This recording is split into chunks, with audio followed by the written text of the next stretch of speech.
Today it's how I almost quit guitar playing and how I later found my motivation and what you can learn from all of this.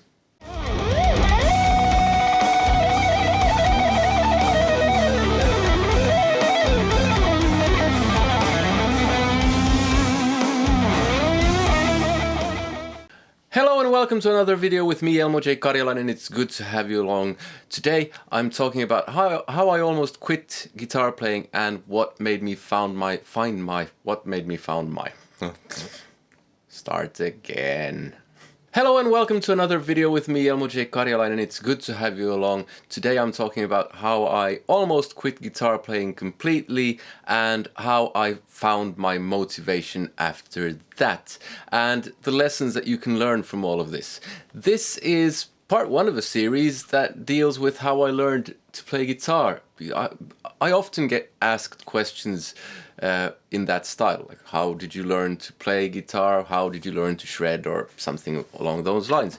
So I thought I'd talk a bit about that. I think some of these things are really important if you want to learn how to play guitar, or even if you know how to play guitar, how to become better.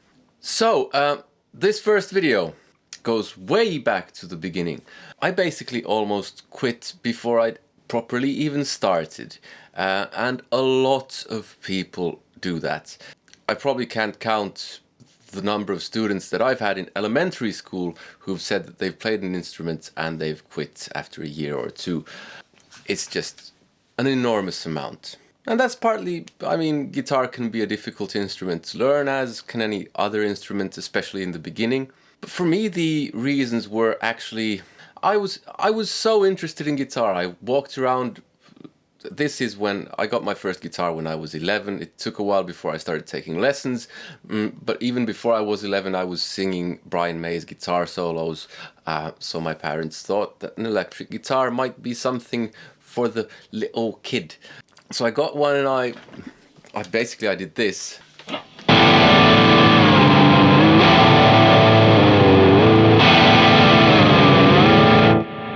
Yes, I didn't know what to do with my left hand, so I got a teacher. And my first teacher, he was a very nice person, well-intentioned and all that, but he was a bit problematic. And he was really probably the main reason why I almost quit. I'm not laying all the blame on him, some of the blame is on me, for sure. But still, what I was interested in doing was this.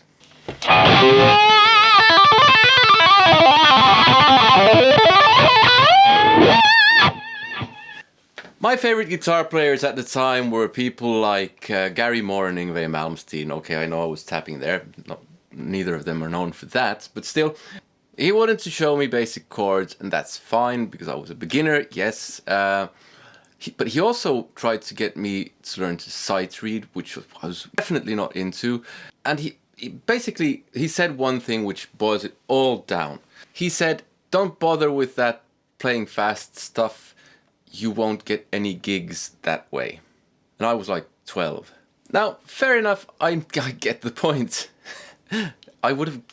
That stuff doesn't really help with getting lots of gigs. But the point wasn't to get gigs. The point was that I loved the idea of playing this instrument, and he totally messed it up. Yes, he was well-intentioned and all that. And that really, it was this close. I actually informed my mom, said, I'm quitting. That was after the first year. And she persuaded me to keep going a second year. And if it didn't work, then I could quit. The thing is, I kept going a second year and then I changed teachers. Because my first teacher was ill right towards the end of the second year. And he had a substitute teacher who asked me what I wanted to play. And I said, Gary Moore. And he said, okay, let's see your right hand. And he corrected my pick, how I held my pick, and because I was dropping it a lot. And I was like, this is actually properly interesting and helpful stuff. And that's the beginning of where I finally found my motivation. So I come this close to quitting. And I can't remember if I was on the verge of just giving up after the second year, but that substitute teacher, I remember him, I had him 2 weeks, I think. he put some kind of spark in me. And right about the same time, I met who was to become my teacher, my second proper teacher, Sasha, who I've mentioned on the channel. He does the luthier stuff for me as well. And so I changed teachers. He took me on as a student, and he was a properly good guitar player, still is. And he asked me the same thing as the substitute teacher had. What do you want to play? And for me, that was like, after 2 years with that one very nice, very well-intentioned guy, who shall remain nameless, someone was asking me what I wanted, instead of saying, you shouldn't bother with that. So I said, I want to play Gary Moore. And this led me to two things. First off, Sasha said, you should, well, he gave me this to practice.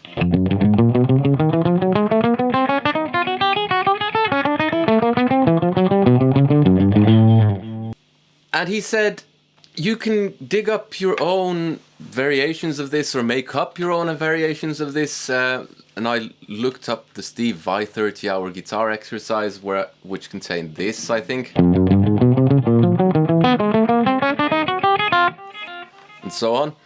And that kind of sets off something in me where I kind of practiced that non-stop because I wanted to become faster. And he also said, if you want to do Gary Moore, you need your bends and vibrato to be in order. So,